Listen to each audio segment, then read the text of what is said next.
Stanley Cup champions.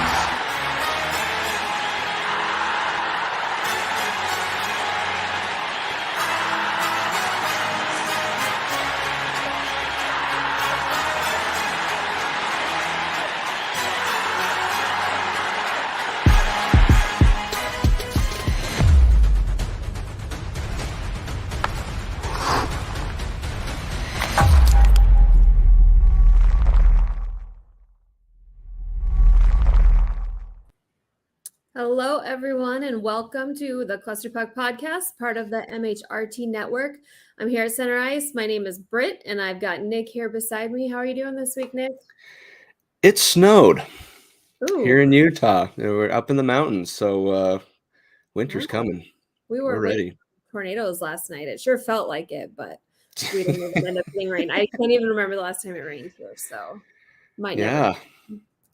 Well, it's been we've had several games, but to say the least, it's been relatively uneventful for the Colorado Avalanche. Although we've had several games, it's probably a week that we're ready to just kind of put in the past and not get too overly emotional about. And other than the Rangers game coming up, we might have another week of the same. So we're just going to kind of go over the week in review. Those games that we did have, nothing too crazy, but nothing too concerning, fortunately. And then what we have coming ahead. We can start off with one of the more exciting goings on of the week. I can't get it off the tongue. Is the reverse retros were released. And as everybody knows, last year, the Avalanche won the reverse retro. Maybe a little bit biased, but hands down. But around the league, most people, I did not see many complaints about our reverse retros last year. This year is a little bit less compelling, I think. How do you feel about them, Nick? Well, I pre-ordered it, if that's the question. No, I totally agree with you on that one. The first series of the reverse retro, it's not even a competition. You know, the nod to the Nordiques, the color scheme, Yeah. wore it at Tahoe, for crying out loud. I mean, it was maybe the Kachina. That's the only contender. That one's a pretty close one. The first Kings one I also really liked. Yep. I mean, there's a bunch this year is good too. I just love the crown. It's the crown, the purple, the gold. I mean, really, I want them to have those colors. They did the white, and that's my main beef. Is if they would have just taken the Nordiques jersey, made it powder blue, I would have ordered it so fast. And I don't think anybody would complain about the lack of creativity, because I just need a jersey that's not white, because I have dogs and kids and I wear my jerseys out. So not a white jersey. Yeah, and for those of you watching or listening, if you haven't checked it out, you need to go look at it. It's, for me, I was kind of hoping for the old Colorado Rockies color scheme, and I understand that, like, the Rockies history belongs to New Jersey, right? Because they did kind of an homage, and they did the kind of the exact same color scheme and stuff like that. Mm-hmm. But I just kind of liked it because it's different. Yeah. You know, and I'm very like an out of the box thinker and stuff like that. Very, you know, I wouldn't necessarily call myself a connoisseur of creativity, or so to speak, but yeah, but it was, when it came out, I was like, you know, this is different. I like different, you know, and being the old Rockies, because I did want them to, like I said, go with the Rockies theme and color scheme, but they did that. They had the great C on the logo, but it's the blue. I don't like the blue that they used. I know, it's a lot of people, that's probably like their downfall is that color scheme, but the plus side are the numbers. They have the old number schemes back. You know, you cannot get any it'll better. all change how it looks on the ice. We got to see what gear they're throwing with it, but there's not, unless they do like some red. They like continue the red stripe down the breezers. I don't really know what they could do to jazz it up, but a lot of these jerseys look a lot better on the ice than they do on there. Yeah, and they're that was extremely photoshopped videos where it's like, my brother texted me, like 3 people were like, "Is the jersey green?" I'm like, "What?" The video is just not good. I know, when they did the little reveal thing of like the person that was kind of rotating, you know, left and right, and it had like the light up certain portions of it and stuff. Yes. I was like pausing and trying to grab as much information as I could, because they were going to be released the next day. Yeah. But I just wanted to see if I could get some kind of information out of it. But I kept squinting, and I'm like, I can't see what they're doing. So it was like really bizarre. Yeah, it's not very good. But in my opinion, like I said, I really do like the jersey, and like I said, I pre-ordered it already. That being said, nothing will compare to the Nordiques reverse retro that they did do. And I wonder, though, if that's kind of like the standard that a lot of Avalanche fans are holding us to, is because the thing is, you hit a knockout of the park grand slam with that thing. Like you can't get any better. So I think for this to come out and be as good as it is, you have to put that as acceptable for, a lot of standards that you have. So I don't know. I liked it, but not, it's a little bit more of a mixed opinion in this. It is. It's not and I think that the Coyotes might suck at essentially everything other than reverse retro, because they killed it this year too. So they are going to look good in those jerseys, if anything. Yeah. Oh, their jerseys this year. So let me ask you this then. Put you on the spotlight. What are your top 3 that you saw that were released? The Kachina. I think I'm like pretty low. I like the Sharks one. I just really love that like 90s vibes. And I think I'm weird in that I liked that Calgary one with like the weird, it's got that weird little like sash panel that comes up. A lot of people hate it. I think it'll all depend on like how that actual embroidery goes on, but I really liked it. There weren't nearly as many that I absolutely loved. And then I love the Kings one. I just love that crown. But yeah, I don't know if I'd probably have the Avs in like my top 5, but if they weren't my team, I don't think I'd be super drawn to it. So yeah, I'm probably the same way. They're top 5, probably at 5th, probably. But the 3 that really grabbed me the most, the first one was St. Louis. Yes. The Blues. They're gold with the old-fashioned note and stuff like that. But it was just so good. That blue and yellow is so good together. The second one, my second place would actually be San Jose. And for a lot of my friends out there who know this and whatnot, San Jose, it's got a really close to my heart team and stuff like that. So if I'm not watching an Avalanche game, I'm watching a Sharks game, you know.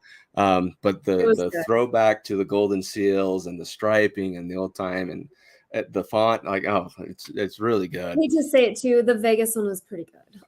Vegas, I was kind of on the fence with until I saw the full uniform that they plan on having, and I was like, okay, it's much better.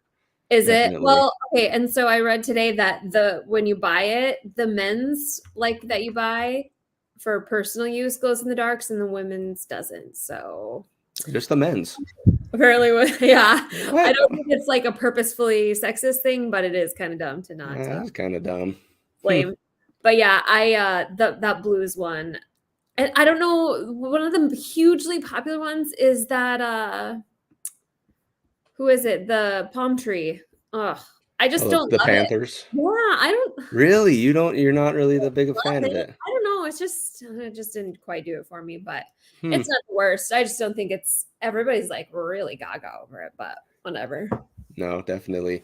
And then third place for me was the Kachina jerseys from Arizona. It's just when they went back to the old style jerseys and whatnot, shying away from the red and and kind of the Howling Coyote more modern look, and went back to the old Kachina. It was just nice. It was just a big sigh of relief. And again, I think they did a super good job on that one. So those would be my top 3. But an honorable mention, though, that almost took that third spot is Vancouver with Johnny Canuck. Oh yeah. Yeah. Oh my gosh, those things they're great, and it was a definite step up from the first series. I think everybody was mad they didn't do that last year. I think everyone kind of had a lot of different expectations. Like, for example, the Islanders, they finally did what they should have done last time. They learned at least they did it though. Usually they'll like double down and then continue doing it wrong because they don't want to. Yeah, and there were a lot of those jerseys too where like 99% of the people hate them, but for me, for example, Detroit and Chicago, the twin sisters with this black striping on the red jersey, I like those. I dig the old school, like, I like them. I do too. I do too. So, but say what you want, and then bottom 3 for me, and then we'll go to you on that one, Britt. But bottom 3 for me, I think the Flames, Calgary. They're sorry, that's not my type of taste. So I'm putting them down there at third to last. Second to last was the Flyers, Philly. It's not new. It just looks like it's another alternate jersey that you had sometime in 2006. It's not really good. Fair. And then the very last one that I think is just a dumpster fire of a jersey, in my opinion, right? That's Tampa's. There's so much going on, and I understand that you're bringing it back to Tampa. They're just like the arms, the arms are like, and there's just so much going on with the jersey, and the numbering just looks so it looks like you're just watching it on LSD, basically. It's there's a lot going on. So, anyways, Bray, what about you? What jersey do you not like? I didn't like absolutely despise many, other than like the Oilers. That I just cannot. That logo is so. I just think about people looking at it and thinking that it's like just some like robot piece like from a Disney movie or something. I don't know. I hate that logo a lot. Mm-hmm. I also think that the Wild, is this like the color that they're gonna roll with? It's like it's like the first reverse retro, but flip the colors, and it's like cool. Now you have a home jersey of it. Good for you.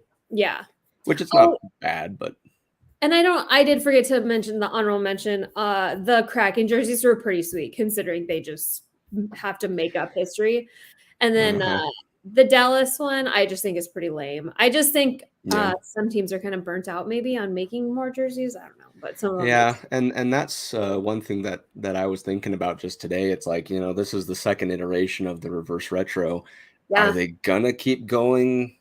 I don't know. It doesn't seem like it should be that hard for them to make decent jerseys, but when you consider like Detroit and Chicago, these teams that do like outdoor games and stuff every year, they have to come up with this stuff.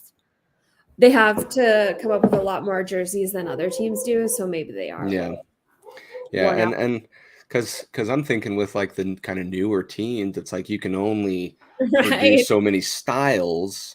But at the same time, I mean, there's, if you go back, for example, like Seattle, for example, they can take back a history that they had from a long, long time ago. Vegas also had like some AHL, that kind of stuff. So maybe they can take that and then maybe like move around the color schemes, something like that. Yeah. But it does worry me that they might like begin to run out of options for the teams that are newer to the league. But at the same time, sorry, go ahead. No, I just I wish that we could go in hard on that. Was it the Husky logo that never was? Like, I'm pretty sure that would be the only way that they could top that. But I don't know how like copyright stuff works with that. Yeah, I'm not entirely sure either. But anyway, yeah, I got my Avalanche reverse retro jersey. I 300 $205, and it's a blank back. That's not bad. Yeah, it's a blank back though. I didn't get the one with the numbers because I'm weird in the sense that when I get like a hockey jersey, I just can't have a number on the back. Really? Just because eventually like someone will move on from the team or retire or something like that. And I'm always the guy that's like has to have someone that's current. Otherwise I have to get rid of the jersey or something like that. I almost bought a Kemper jersey and then I was like, Yeah. So it's a blank back, but I will always have the number. So like, I guess if I were to have numbers and stuff, I'd have a custom one with like my last name on the back and the number 24. 24 is my favorite number. That's my number. Yep. So that would be the only thing that I would put a number with the last name on because it's me. Right? Yeah. You're not going anywhere. And I'm not going anywhere. But yeah, no, blank back. That's kind of what I do. Yeah, that's fair. Well, and so I guess the next most important piece of news, which it doesn't seem terribly important, is our acquisition of Dryden Hunt from the New York Rangers, which I feel like Mr. New York Rangers himself. Maybe you can go in on it a little bit. I know your wife is probably so got some things to say. She was actually the one who brought that up. You just hear her just go, "Oh no!" All right, and she shows it to me, and I was like, "Oh, Dryden Hunt," and this was obviously probably because of we lost in waivers. I just forgot his name since he's no longer with us. It's out of sight, out of mind. He was just claimed by Philadelphia. Lucas Sedlak. Yes, thank you. So, this was a decision from Joe Sakic and McFarland to get someone that has that ability. And with Dryden Hunt, he has experience. So it's not going to be like you're just throwing him in cold turkey and, trying to have him do what Sedlak did and then some, right? He's at least got the notion of the NHL down. He's played in it for a little bit. And he's just one of those guys to shore up the fourth line. And, he played, I think, so he's played in the 2 games, the one against Seattle and then the one against Vegas. He had about like 6 minutes of ice time in each game, which wasn't a ton, right? But I don't know if we were expecting that from him. I was kind of thinking he'd maybe have more shifts. I think he had like 8 shifts. Okay. And that's it. But he's got a bunch of hits on it. He didn't cost any mistakes. I guess that's the big thing, is you have to look for that. Is just he didn't have mistakes that led to the opposing team's goal. Yeah, I mean, at this point we are kind of looking for guys that depth that can basically not be a black hole, not necessarily have to come out and do a whole lot, but just not be the opposite. Yep. But yeah, and we'll see where he fits in down the long haul. If we even expect him to be there for the long haul, or if this is now with knowing that Gabe Landeskog is going to be out until at least 12 weeks. So we're looking at possibly even after Christmas for him. Our special teams are definitely feeling the effects of losing him and Helm still being out. For injuries, we've also got Devon Taves out. We don't know for how long. It's really weird to me that Bednar is referring to him as sore, and that's kind of the extent of what they're calling it. Yeah. So might be a week. It's nothing I don't think is too much to worry about, but no, definitely something to keep an eye on. It's a time that I'd rather give these guys extended maintenance days and struggle a bit now versus going banged up into the second half of the season. So yep, definitely. We'll see. So we can just kind of look at the games throughout the past week. We've had 4 games, kind of up and down, nothing too crazy, nothing too concerning. It was, as much as we didn't want to see Vegas on the second half of that back-to-back, it was kind of nice to just tie those 4 games up in a moment and just say, screw the rest of Vegas. And now we just don't really care about. So we had Minnesota, Winnipeg, Seattle, and then Vegas on a back-to-back. The Minnesota game, you can kind of give a rundown on how you felt about the Minnesota game. Yeah, so you go in there, and like I said, the 2 previous teams had hung touchdowns on them because their goaltending it wasn't very good. And so you go in, you get a win 6-3, right, which is exactly what you were wanting. It felt a lot better than the previous game at Calgary, because this one actually had pace. And the pace was always high. And I think that might be the Avalanche problem. And then I can discuss this in a little more depth when we go down for the remaining games from this last week. But I think that's kind of the thing, is the Avalanche need to just play at a very faster pace, I guess. Because when they do that, they actually think about the outcome of a decision for passing, or if they're doing a bad forecheck, this is what's going to happen against the board, whatever. But it got me thinking that might be what needs to happen for the Avalanche to have this continued success. But at the same time, in that Minnesota game, scoring chances were abundant for anyone. I mean, Ben Myers nets a goal off of a really good ricochet. Gerard got one, Manson got one. So yeah, it was nice to see the scoring get spread out a little, because it's been very top heavy. Yeah, and I think throughout the last week, you kind of began to see bits and glimpses of that Right. third, especially the third line, actually come through and produce instead of just having the regular suspects of like, McKinnon, Nichushkin, Rantanen, who those three did score in the Minnesota game. But it was nice to see that there were more adding to that instead of just having to have all your big dogs constantly, net the goals. The penalty kill did do better. Still could use a lot of tuning, but they did kill off 2 for 4, which was, it's okay. It's not the best, but given Minnesota's firepower and Kaprizov and stuff, you'd take it. But with the power plays, though, we did stay with number one for our power play, number one in the nation, right? Really good stuff. Going 1 for 2, and surprisingly, Minnesota, for being a really rough and physical team, who usually they tend to hit the penalty box a little harder than some teams. They only had the two penalties, so they kept it relatively clean and kept Colorado off of the power play. Yeah, I mean, these teams have got to start catching on here pretty soon that they do not want to put us on the power play. Yep. And we've also got to start catching up that if we're going to let in a goal every time we have to kill a penalty, then we need to stop taking especially stupid ones.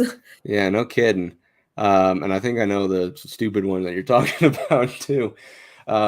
So a good recovery game definitely at Minnesota. Yeah, that was a feel good. That was a good feel good meet, especially as Minnesota was. Yep. But it was followed up by a less than stellar game with the Jets coming to town. That one, forget that they even exist half the time. Yeah, my wife and I actually have that discussion. Like the teams that we always forget, it's like Winnipeg and Columbus. Yeah. Oh, yeah. Which the Jets are slated for some kind of comeback or resurgence or something at some point, but it's like it's also been like that. Yeah. For the last 3 years. I don't know. And this game that happened last week. So you lose it 3-4 in overtime. It just felt like, that's one that you're going to start kicking yourself over because you just had mistakes throughout the entire game. Right. The pace, again, with that pace, it was slow. And because that pace was so slow, in my opinion, the puck control really became something that the Avalanche just kind of forgot about. And the Jets took advantage of it. Now, does that necessarily mean that that's going to be the whole case the whole time? No. But it does seem like that's something that the Avalanche do really well is when they control the pace of play. Because if they do, they keep it in the offensive zone. They win the neutral zone battles, and they keep the puck away from netminder so they don't have to worry about it. So, something definitely to keep in mind. But that's just kind of how this game felt, was just very slow, kind of nonchalant, no real urgency.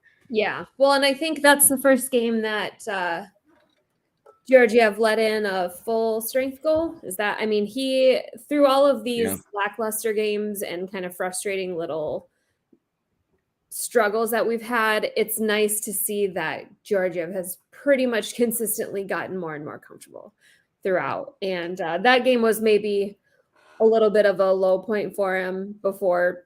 The last 3 to 4 games, he looks like he's finding his place, his comfort, his learning how to play with our defense, which is, that's about as important as absolutely anything. Yeah. And I think with this game and then the Seattle game, which we'll talk about next, I don't think, and Vegas, I guess that one as well. I don't think goaltending was the issue with the 2 losses against Winnipeg and Seattle, but I think they did just fine. I think it's just defensive lapses, especially when we're on the penalty kill. Again, like you said, it's nothing really to panic about because again, we're really young in the season. It's not going to be. It's going to be something that they fix, I'm sure. Right. And it is, like Allie said, we're still waiting on a Kale goal. Kale has really just not, obviously, a not that great Kale is still very, very good, but we haven't seen our Kale quite yet. So yeah, and there was actually one that so McKinnon netted a goal because he tipped a Makar shot. And I think it still would have gone in if he didn't tip it. So that would have been a Makar goal. Max, but yeah, he's taking those points. He did it. So anyway, so Jets game again. You're thinking you'd brush it off, because your power play came back and they got you to tie the game, right? But you didn't lose it in overtime just because of a really silly turnover. We do overtimes, 3 versus 3 overtimes. We just last year actually that was probably our best overtime year, period. Usually in the playoffs, it's not. Usually, that's where you really have to buckle down. But that was another question that I was thinking of, though, like with this game plus the Seattle game. It seemed like the power play seemed to be something that when I was watching, I relied on that for us to be our scoring area, And so do you think that eventually that'll kind of die down, or will our power play still be like, as soon as you're on, it's basically a matter of 2 minutes until it hits the back of the net? I'm sure you and Allie would know. Wasn't that kind of what the Rangers leaned on, was their power play throughout the playoffs last year? They couldn't score 5v5. So I don't know, is that a dangerous thing to rely on them? I'm curious to see. Our power play has been so successful that at 50%, we've barely even seen PP2 because our PP1 is scoring the goal. I know. It's crazy. It'll be interesting to see if our PP2 is as competent because it's not getting to see him yet. But I don't know if it will change also when we've got I just feel like everything's going to be different when Gabe gets back. And God, I wish it was sooner, because I feel like everything, just you can tell that leadership is lacking. That his and it's not like him out there barking. It's just people. He's just he's a good leader, and you can just see what's missing with him. And same with Helm for special teams. I don't know. So I love that our power play is so good, but it kind of worries me that I don't want to rely on that going into the end of the season. You know what I mean? I feel like those should be a plus when you can be that good, but we still have to be able to score full strength, especially with this team. Yep. And here's Allie's response to that. This year, not going well for us. Her team is the Rangers, like I said a few times. But that's what I want to avoid, though, is because, like I said, when I was watching the games, I was like wanting to get a penalty drawn just so we could go on the power play, because as soon as that happened, I was like, oh, breathe a sigh of relief. We can finally score one, come back, all that stuff. So, I think for 5-on-5, and we have our fair share of the 5-on-5s, and we even have a shorthanded, which I'll talk to you in a second. But I think it would be a little better, though, if we just have, I think it's puck possession and winning those battles in the neutral zones. So that being said, though, that's kind of one of the points that I wanted to hit to on the Kraken game. So Kraken, roll in, and we lose that game 3-2. I felt like it was kind of a lack of desire, because Seattle's a new franchise. They weren't very good last year. Trap game for sure. Yeah, it was definitely a trap game. So it was just one of those times where I think Colorado just thought, oh yeah, we'll let the game come to us. Seattle's not gonna, take the ice by storm, anything like that. And that lack of desire to keep that high pace. Yeah. That is our key to victory. We make little mistakes, but our pace is our redemption. Yeah, and so that was one of the things is through those games that we did lose between Winnipeg and Vegas, the thing that I noticed most on was the neutral zone battles to get the puck back, stuff like that. It just seemed like Seattle and Winnipeg were just winning those like 9 times out of 10. Same thing when the puck went slapped against the boards and you had the scrum and next to the boards. It just seems like someone pokes it away. And it's always the Seattle or Winnipeg guy that was on either end of that and to receive it and take it up the ice. Well, And so I don't know how long we can continue to say like new growing pains, blah, blah, blah. But I mean, we did have last year, didn't we have like a significant losing record through at least like the first 12 or 13 games? And it's just, it's so hard to gauge these games when it seems like every year we have a new goalie added to it also. So it's like between new goalies and this year having so much change, I'm not sure how long we want to say, you know, we're kind of excusing it due to our blending of lines, which now we're calling up Maltsev. So we're going to do some more blending. And I don't, has Maltsev played a game with us yet? He has. I believe he has. I think the first two. Before. Yeah, so him and Kaut played, I think, the first two, got called down. Oh. Then they brought a new couple in, and then they got switched in. Dryden Hunt comes in, all that stuff. But now they've recalled Maltsev and Kaut. So yeah. I'm curious. I mean, they really seem to want to give Kaut all the chances. Every last opportunity he can get, because after all, it's his last shot, as he's put in his own words. But Bowers and Sampa, I know, just if him, and then like I think if you give Oscar Olausson a chance as well, they're just really not there for that quite yet. I know. There's something that they're not, but that's why. Yeah, but who knows, if injuries do become a factor, maybe we'll see them. Yeah. I don't want to say sooner rather than later, but you know, if injuries happen in their time, so maybe we will. But with the Kraken game, though, jumping back to that, the shorthanded goal was beautiful. That is how you kill a penalty. So Logan O'Connor pokes at it, wedges it loose against the boards, and it goes out of the zone. Nichushkin happens to see that, and he jumps the gun really well when it comes to these power kills or the penalty kills. So he grabs it. They skate up ice. He has him and O'Connor, and everyone's thinking, because it's a 2-on-1, right? Everyone's thinking he's going to pass it to O'Connor. He makes a backward pass to a just bolting down the line Bowen Byram. And he shoots it, nets it, place goes crazy. Yeah. That's when the momentum begins to build in the Avalanche direction. Unfortunately, though, and like I said, the goalies aren't really the problem, but there was just the one that ended up being the Kraken winner that just squeaked by Frankie. That was definitely one you want back. It's one that you're going to start kicking yourself over, because the thing is, he played everything correctly. McDermott was on him the whole time. I can't remember who it was for the Kraken that scored the goal, but he was covered, and the puck, and you know, I think it was a little bit of puck luck that it just as Francouz was shifting over to, you know, keep with the play and follow the puck, his pads opened just enough for that puck to just, as it was going right through, just wound its way up to the back of the net. So puck luck, I'm kind of chalking it up to, but be able to give our goalies an allowance of having a bad goal here and there without. Oh yeah.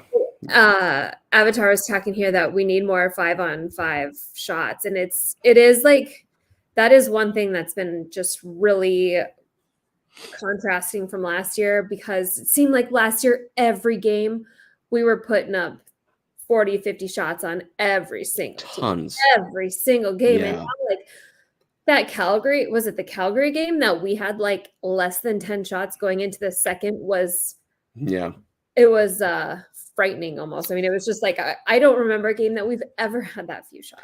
Well, and with that Seattle game, I think Seattle, you know, new franchise Seattle, even though they have the new pieces and new firepower, they are a new team, but 18 more shots than the Avalanche. Yeah. And that is not good. Like even a lot of our hard losses last year, we still outshot. And on our losses, and that's kind of how we make up for our lackluster goaltending, was we outshot. And you do have to shoot to score. So so definitely agree with what Avatar says. you need to get the puck first, so win that, and then get set up in the offensive zone and just fire. Because the thing is, we know this team is capable of playing physical to get the puck back with their forechecks. Lehkonen, Nichushkin, O'Connor, they're fantastic with forechecking, getting the puck back, setting up another run, and to fire back on net. So it's gonna click. I'm sure it will. But it's just kind of frustrating early in the season that you'd be like, these guys even though Lehkonen and Manson and pieces like that were an addition to last year after the trade deadline, they still know the routine. They still know the plays, so you were kind of hoping that by this point, everything would just gel and they'd head right back to, their game 6 of the Stanley Cup Finals type team and mentality where, every shot basically is always on net and it's always accurate and stuff like that. But, slow starts, but we had one last season. So I'm like, and it feels like it, but so like I just pulled up the stats here, and what's wild is people who are whining about that Val Nichushkin deal over the summer. He's like literally already underpaid at this point. I know. The only person above Val Nichushkin in the whole NHL in points is Panarin. And do you know who's right below him? Connor McDavid. Pasternak. I mean, we're talking Sidney Crosby is below him. It's just insane. And then 8th and 9th, you've got Mikko Rantanen. 9th, you've got Nathan McKinnon. I mean, we are just we're not as dire as it might feel like. Yeah. We got very spoiled. Win after win after win. You shouldn't be sweeping like that through the playoffs. I mean, we have to remember that losing is part of the game. Oh yeah.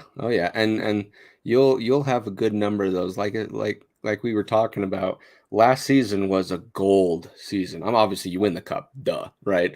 But just the fact that you plowed through the season with very minimal losses. It was a game in January. Like we only lost one in January, and that was an overtime. So you still got points for it, right? Like that doesn't happen very often, and I think we're taking for you.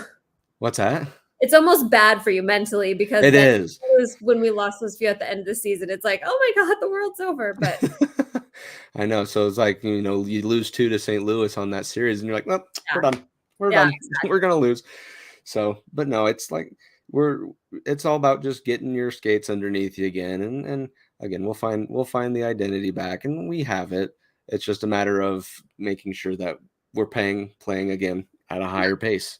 Yep, and a lot of people kind of put that measuring stick at American Thanksgiving. So they kind of say usually what the standings are there is kind of where it's going to sit. So hopefully, pretty soon here by the end of October, we can kind of get our established lines, who our go-to guys from the Eagles are going to be, who's staying, and then hopefully we can really start grinding at getting some consistency.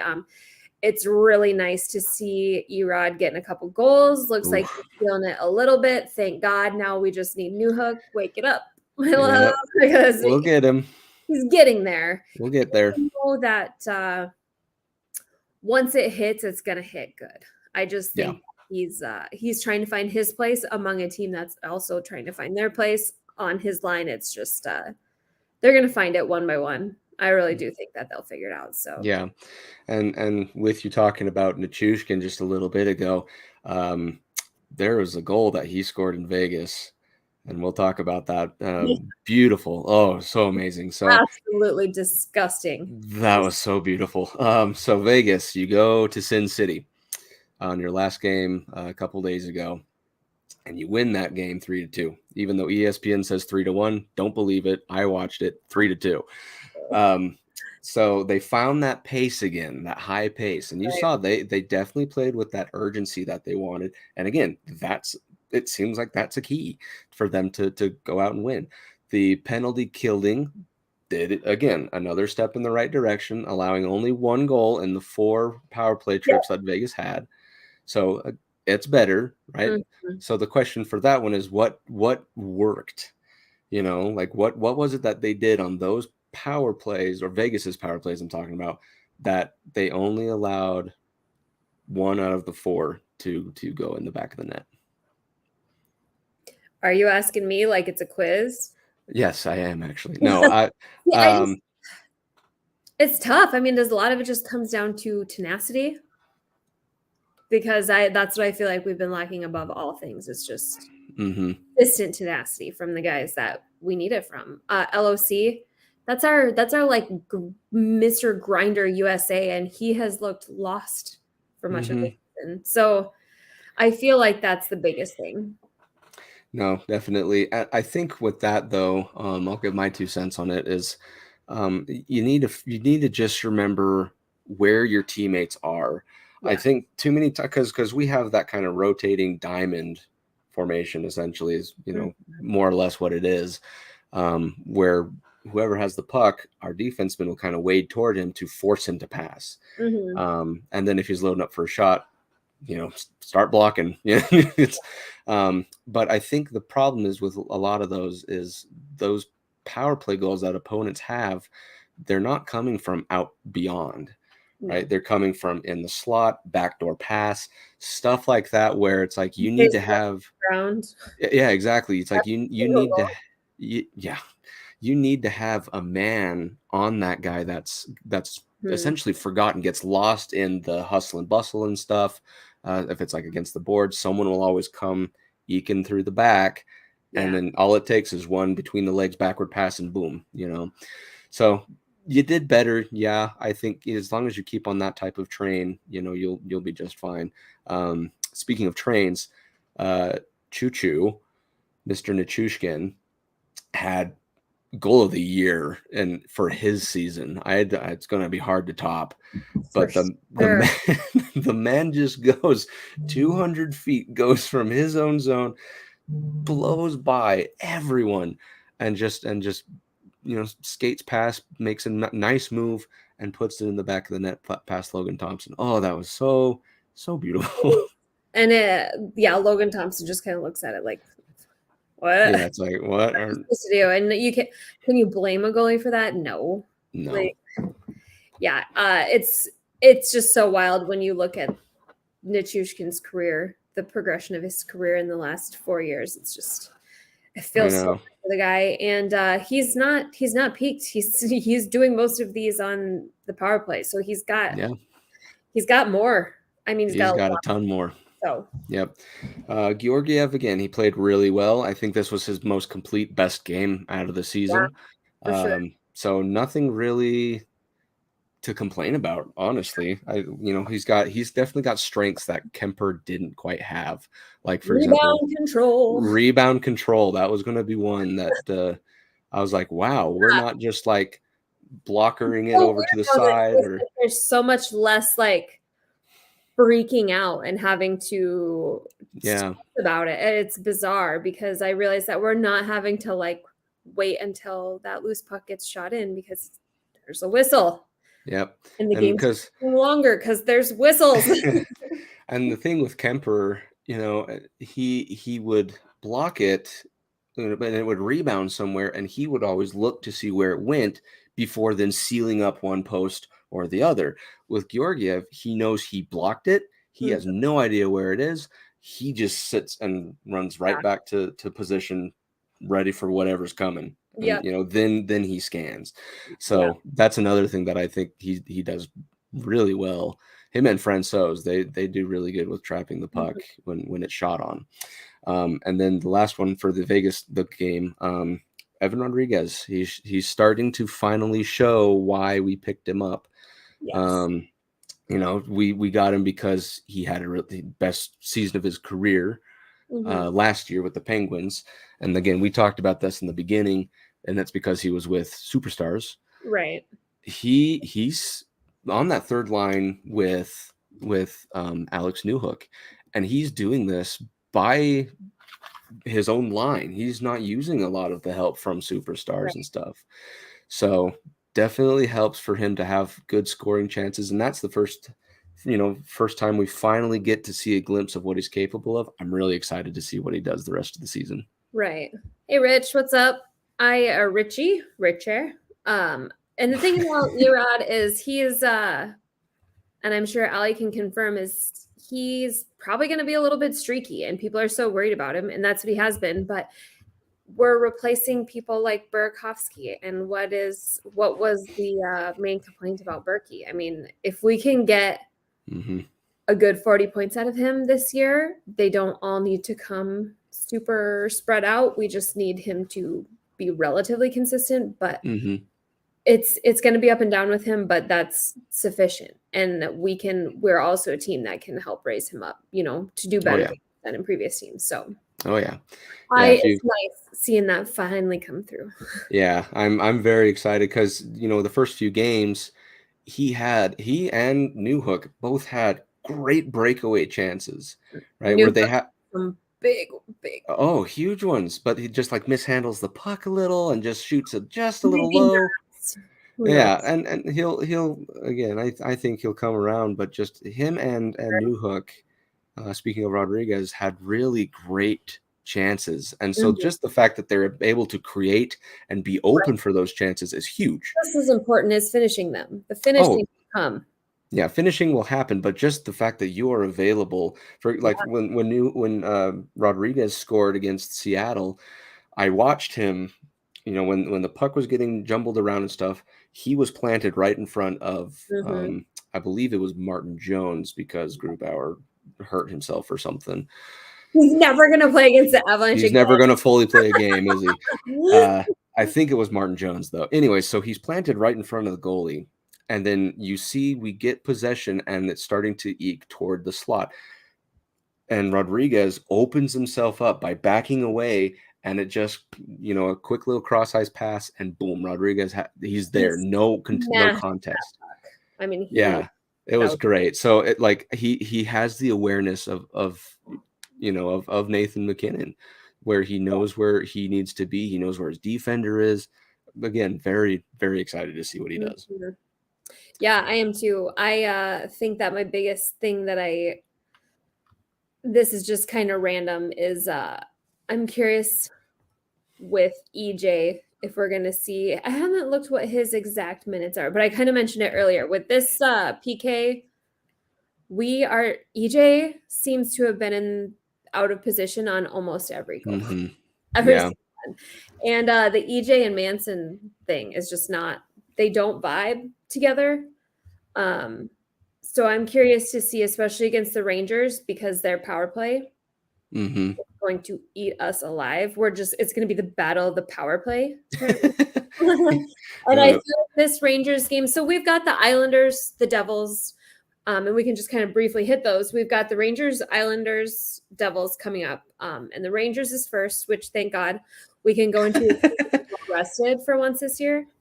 But I think this Rangers game, that's going to be a big measuring stick, because honestly, they're a team a lot like us, other than the fact that they've had elite goaltending for the last 20 years with no. Franchise. Franchise. Franchise. That's the key word that the Colorado Avalanche haven't quite understood for a little bit. It'll be interesting because Georgie, I think he's a ruthless dude. I don't think he's nervous about playing. I think he feels good, and I think he wants to go out there. I think he's excited as well. Yeah. So, and I'd imagine we'll give him that start. So, otherwise, the Islanders and Devils games, we just need to beat them. Islanders are boring, defensive. We need to get out there. We need to hit them hard. But this Rangers game, I think, is one of the more important ones coming up in the next few weeks. Yeah, definitely. My wife over here says, she says two things. She says the Rangers are notorious for flopping in games against former players and coaches. We watched the San Jose Rangers game, and that was Coach Quinn, who was coach of the Rangers before Gerard Gallant came in. And sure enough, they beat him in overtime with an Erik Karlsson goal. And so that's like what Allie was talking about the entire time while I was stomping around the house, whatnot. But no, she's like, it seems to be just kind of a notorious, good, I guess, chip on their shoulder that they always will never get rid of, is just they always flop against incoming former players and coaches.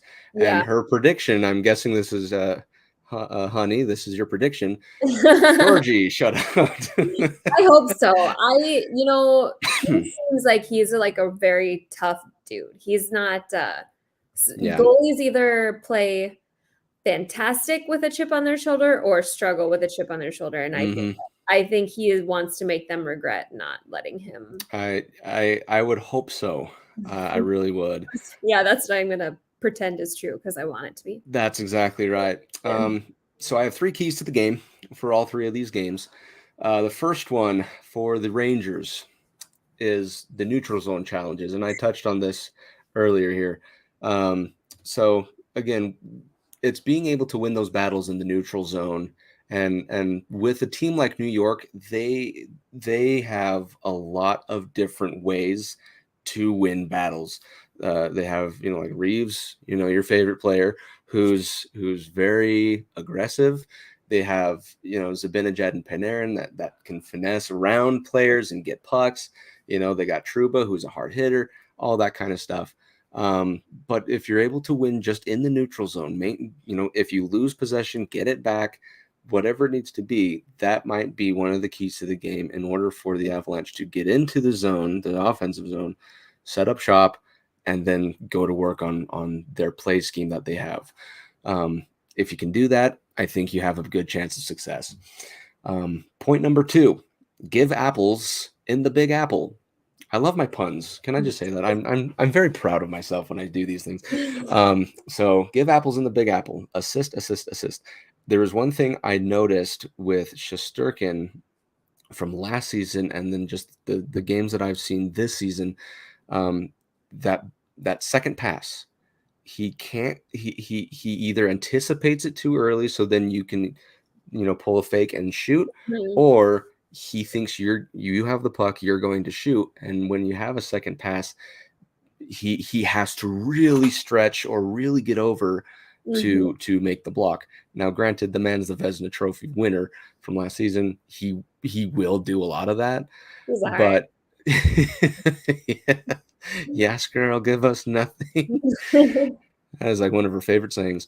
But if you can at least set that up so he's working more and gets him more worn out, I think that's another key to breaking him, more or less.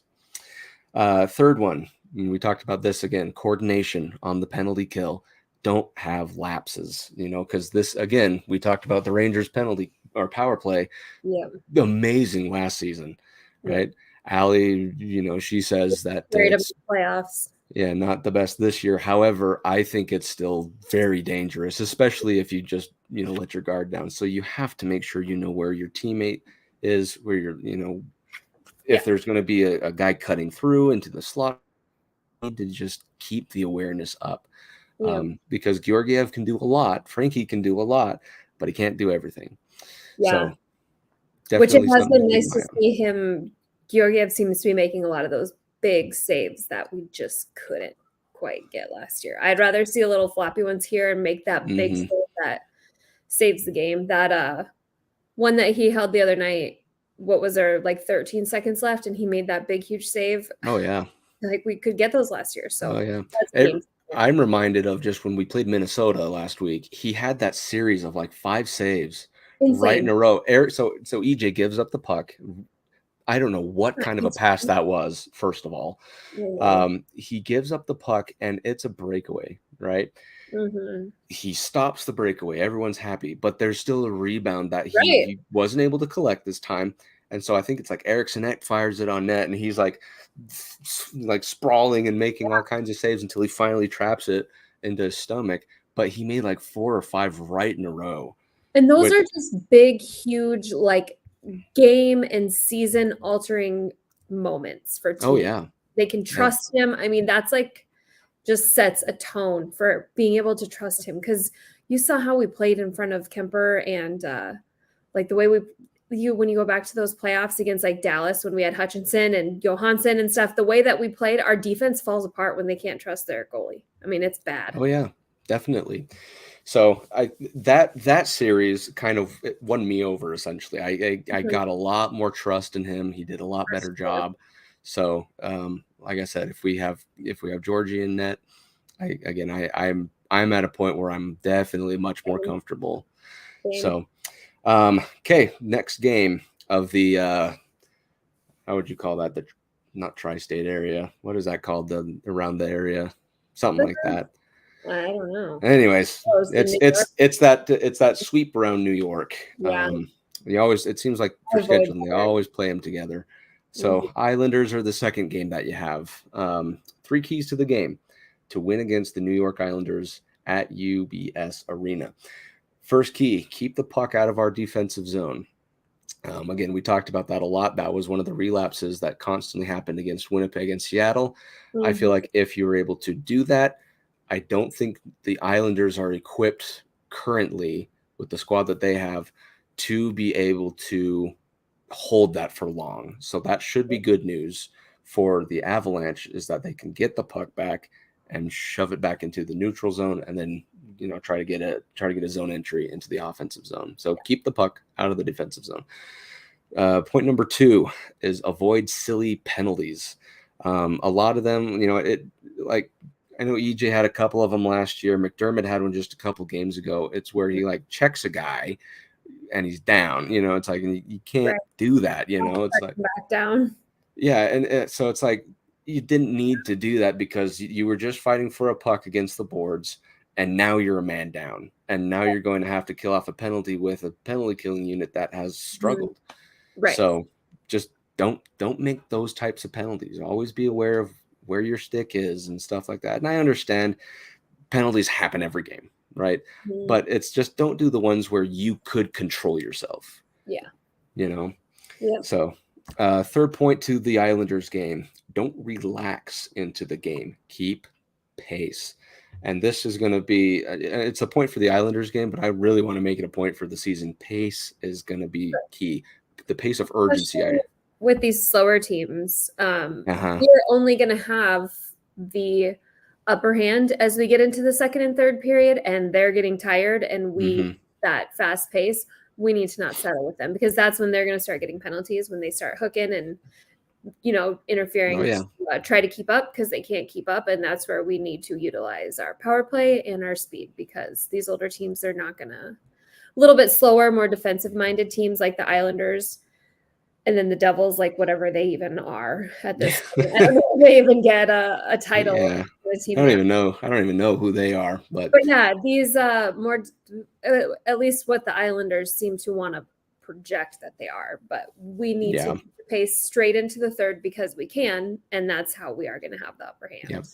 And that's the thing. It's like a lot of games from last season, it always felt like it had to be a come from behind victory on a lot of those. Right? Yeah. It just seemed like that was like a ton of, and the motto, in general, the season itself. Oh yeah. And then the motto, find a way. Well, they'd found multiple different ways to come from behind. They didn't have too many times where they had to defend a lead. The only one I could think of were obviously in the Stanley Cup finals and stuff like that. Like there was a game against Florida at Ball Arena that they had. Not a lot of those where it was just like fight and keep a high pace. But anyways, that's my third point for the Islanders game, is to just don't relax, keep a high pace, that sense of urgency. Yeah, I think it's totally right there. Like underestimating both of them, especially as the Stanley Cup champions, because we're the measuring stick for everyone, and we assume that the bottom of the barrel should be easy for us, but that's why we end up losing to the Coyotes. That's how and the Kraken. So yeah, so we are very good at losing what should be very easy. It's very true. I was a little worried about beating Chicago. So Yep. So last game of the week, and then you're off to Finland. Yes. So you are in New Jersey. You're in Devils territory. And the 3 keys of the game I have for this one is, number 1, have a fast defense. So with the addition of Andre Palat, the Devils have become a lot quicker, a lot more stealthy, I guess is a way to put it, where they're just very sneaky quick about how they get puck movement and stuff like that. So your defense is going to have to react in the same manner. So they have to be very, very fast. Again, I think with the top pairing, no problem. Second pairing should be fine. Third pairing is that's where I'd like to see the emphasis on them being quick, because again, you can't afford mistakes on the defensive end. So just make sure you're on your toes, being quick about everything. Point number 2, bog down the Devils' zone entries. And that kind of goes hand in hand with what we were saying with them having a quicker team, is they make those little passes that kind of jumpstart a zone entry. And they've done it pretty okay this season. It hasn't been like the best in the league, I'd say, but it's one you have to keep an eye on because it could end up biting you in the third period. So bog down the Devils' zone entries. Last key to the game.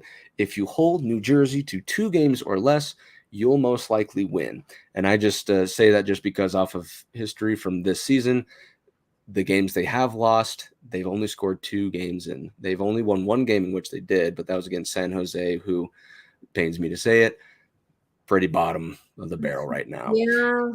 So those are my 3 keys to the game for the 3 games coming up against the Rangers, the Islanders, and the Devils. Yeah, hopefully it'll be a good, just to feel like a good momentum builder. If we can get some away wins, at least come out. It would be nice to come out at least 2-1 in those. I mean, it's hard to expect 3 wins on the road and then they head off to Europe. So it'd be nice to at least take 2 of those, and ideally against the Rangers. So, but yeah, the Devils, they are currently playing the Caps right now, I think. Yeah, they're playing the Caps. Yeah. Losing 5-1. Mackenzie Blackwood I like him a lot, but man, he has 18 shots and he's let in 5 goals. So we'll see who we're playing. Yep, if you, like I said, if you hold them down to 2 goals or less, you'll most likely win. Yeah. But I think that's about everything we've got. About it. Anything else? I got nothing to add. Next week's episode, I want to try to brush up on my Finnish. Your Finnish. Yes, next week's episode will be presented in full Finnish. Full Finnish. Yes. Well, I think that's all I've got for this week too. So we will be back, I believe, the same time next week. I don't think we have any interferences with our time next week.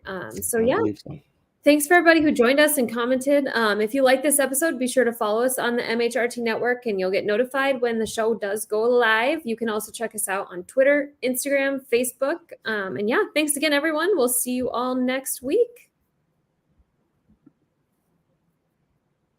You don't have to go home, but you can't stay here. 'Cause this party is over.